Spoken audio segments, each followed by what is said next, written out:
Literally कुर्बानी।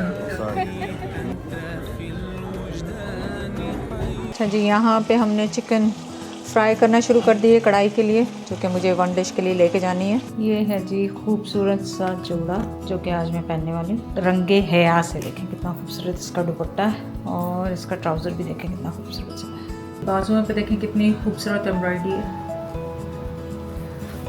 इस तरह इसके गले पे है, और बैक से भी इसका डिज़ाइन बना हुआ है। वाइड लेग इसका ट्राउज़र है, और इस पर भी बड़ी ही नफीस सी एम्ब्रॉयडरी की हुई है, और दुपट्टा इस तरह का है, बहुत ही खूबसूरत और ऑर्गेन्जा का दुपट्टा है। चारों तरफ इसके इस तरह से बॉर्डर बना हुआ है। और इसके घर से आई मिठाई बकलावा।